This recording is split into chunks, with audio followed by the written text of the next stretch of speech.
So I was almost in this week. Hello, before we start this episode, if you are a child, please leave. This is the most inappropriate episode we have yet.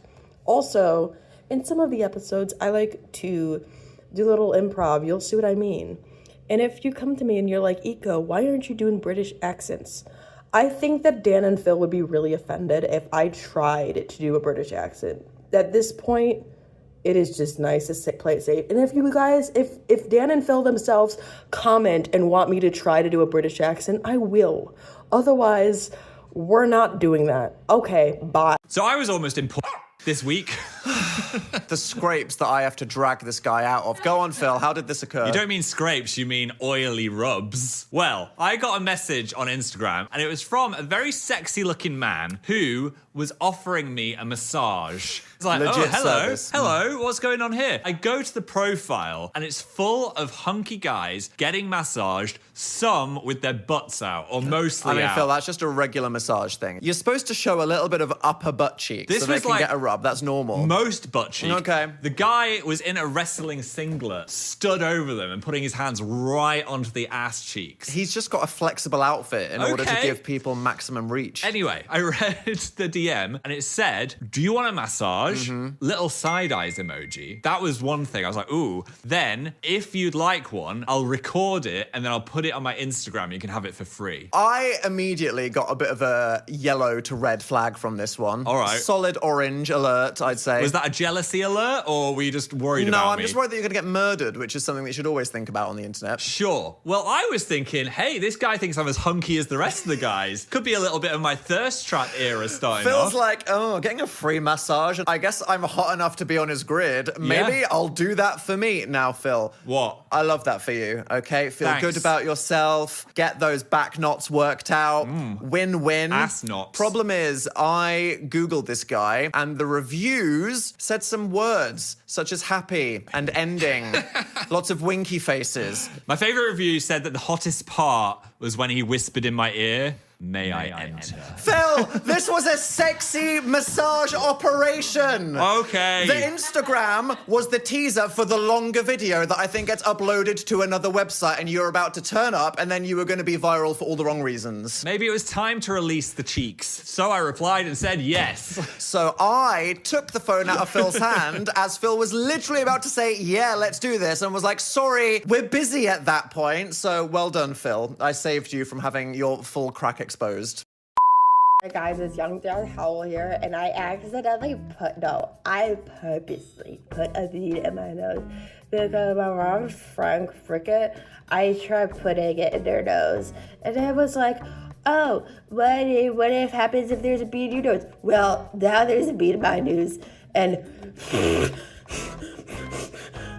I can't get it out, oh my god. Excuse me, sir, do your parents know that you're drinking this? Because, it might be a little bit too old for you. I'm just gonna take it. You're young, you're youthful, you're 16. What? And we had to listen Well and be done, like, Phil, because you did tell them about the sex party Hey! earlier, so well done on not dumping our friend's trauma on the stop podcast. it. She was saying something very upsetting. Something serious. Serious. And behind her, a squirrel fell out of a tree. And Phil stopped the conversation, emergency brake style, to go, I'm sorry. And everyone went, ugh, ugh. And like, oh my God, a squirrel just fell out of that tree. I know, I just had to say it. Did you have to say it? You Yes. said it in a way like something really crazy, kind of funny and interesting just happened, but Yeah. only you saw it out of the window. But it was like, she's saying, From everyone else's perspective, she was like, and Then he left me. And we've been together for 5 freaking years, and he just cheated on me with some thing. Hello? Oh my god. imagine my perspective. I'm looking at her all emotional, and it's been really difficult. Be like, oh my god, I'm so sad. I'm so sad. Hey, oh.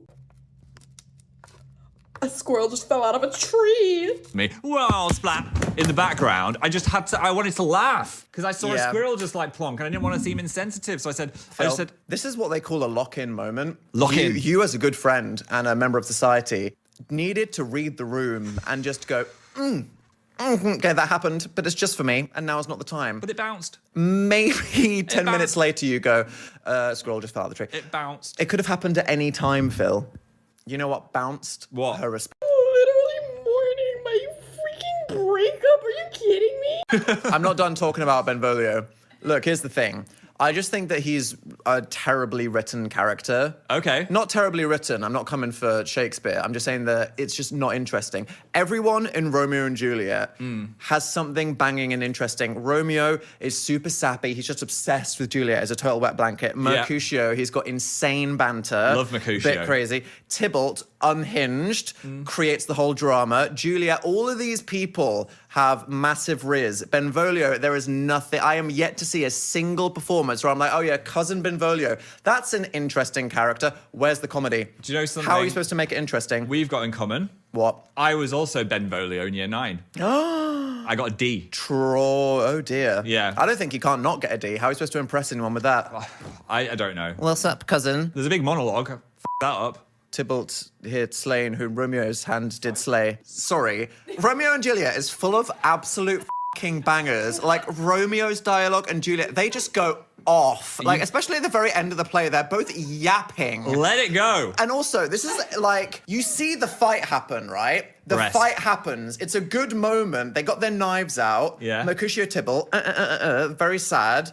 Guy comes on, like, what happened here? And then Benvolio explains it. I remember that one time when I birthed Harry Styles. His paw just came out of my belly, and I was just like, oh my god. Asda has revealed a 96 pence engagement ring. Come on, Asda. For people who might just want to get engaged but not spend any money on a ring. They're doing it for a meme, right? I'm Yeah. going to say this. Who the fuck cares about gemstones in this economy? I like a shiny Aren't rock. we the generations that have completely destroyed the fancy gem industry? Would you buy me a 96 pence engagement ring? I don't think you would appreciate that. You don't like No. jewelry. What would I get? I would get you a Haribo gummy ring. I think that's the most romantic thing, you know? You'd eat it and then forget about the whole proposal 2 seconds later. Sounds great. Don't hold your hopes out for that. No. I feel like people are going to buy it for the meme and then propose with it as a meme, which I think is fun. Do it. Go for it. Everyone get engaged. Ayla from Ecuador. Shout out to all the Ecuador. Latin fannies out there. And I'm hard launching that people who don't like onions should be revoked of their right to vote. Because how are you a grown-ass adult who doesn't like the taste of onions? I'm sorry, but there's something fundamentally wrong with you. Therefore, you shouldn't be allowed in the decision-making part of politics. Whoa. I think points were made. Points were made. There's ways that you can say this is the threshold and not understanding and accepting that onions are necessary for most foods to have delicious flavor. Is it? Do you know what? What? I bloody love an onion. Yeah. And also, Quote made me think of the Grinch from Universal just biting into an onion. I hope you enjoyed this video, and if you're like, there's some parts of the hard launch I did not get to see on here, well, guess what? So I'm doing it through TikTok again. I'm mainly using it for audios and things. I don't really use it for anything else, and I'm doing it every once in a while and things. Still not buying things from TikTok though, and if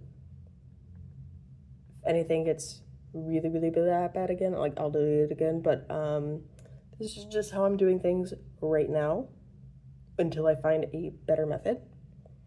But if there's any scenes from hard launches that you want to see, that upload it to TikTok and upload it like as your audio, so then I can save it and do it, because I'm seeing so many audios and people are putting like music over it or something like that, so then I don't get to use it. But anyways, if you enjoyed this hard launch video, let me know. Eventually I do want to get those, like, you know when LPS came out with those like gummy chairs or whatever for the Five Below Vets? I want to get those for a hard launch set. I want to make an actual hard launch set at some point. So yeah, let me know if you'd be interested in that. Anyways, have a wonderful day. Bye, y'all.